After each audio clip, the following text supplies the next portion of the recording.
আজ ধারাপাতের উপস্থাপন পশ্চিমবঙ্গ সরকার দশমের ক্লাস 10-এর অস্ত্রের বিরুদ্ধে গান থেকে একটাই ভীষণ ভীষণ ভীষণ ইম্পর্ট্যান্ট প্রশ্ন।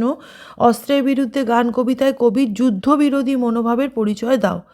আধুনিক যুগের কবি জয় গোস্বামীর পাতার পোশাক কাব্যের অন্তর্ভুক্ত পাঠ্য কবিতা অস্ত্রবিরুদ্ধে গান কবিতায় কবি অস্ত্র ত্যাগের মধ্যে দিয়ে নিখিল ধরার মাঝে মানবতার গানকে অবলম্বন করে শান্তির বার্তা আনতে চেয়েছেন।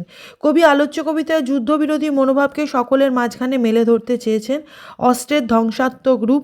যুদ্ধের জন্য প্রধান উপকরণ হলো অস্ত্র।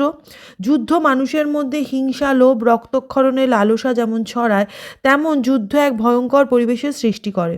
যুদ্ধ তার করাল ছায়া বিস্তার করে জীবনহানি, সম্পদহানি এবং ভবিষ্যৎ প্রজন্ম ও সভ্যতাকে ধ্বংস করে। যুদ্ধের নেশায় মত্ত ক্ষমতাবান মানুষেরা নিজেদের স্বার্থ চরিতার্থের জন্য যে যুদ্ধ নেশায় মেতে ওঠেন, তাদের উদ্দেশ্য করে কবির কাতর আবেদন, অস্ত্র ফেলো, অস্ত্র রাখো পায়। গানের গৌরব সত্তা। মানুষের সৃজনশীল মনের একটি প্রকাশের মাধ্যম হলো গান।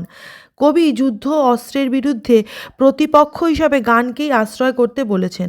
তাই তিনি হাজার হাজার শুভবুদ্ধি সম্পন্ন শান্তিকামী মানুষের প্রতিনিধি হয়ে খুবই অবলীলায় ও নির্ভয়ে গানের বর্ম পরিধান করে যুদ্ধের মানুষদের বুলেটকে তাড়াবেন স্থির করেছেন।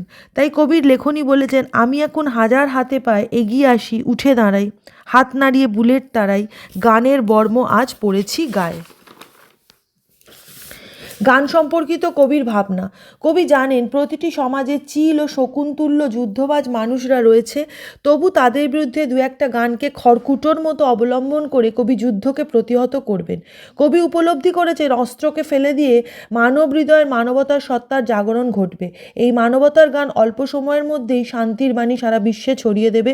কবির ভাষায়, গান দাঁড়ালো ঋষি বালক, মাথায় গোজা ময়ূর পালক, তোমায় নিয়ে বেড়াবে গান নদীতে দেশে গায়। এইভাবে শান্তিকামী কবি জয় গোস্বামী অস্ত্র বা যুদ্ধের বীভৎসতার বিরুদ্ধে গানকে অবলম্বন করে যুদ্ধবিরোধী মনোভাবকে তুলে ধরেছেন। কবির আশু উদ্দেশ্য হলো যুদ্ধের বিপক্ষে গানকে হাতিয়ার করে সরল মনা মানুষ বিশ্বের দরবারে মানবতার বাণী প্রচার করুক।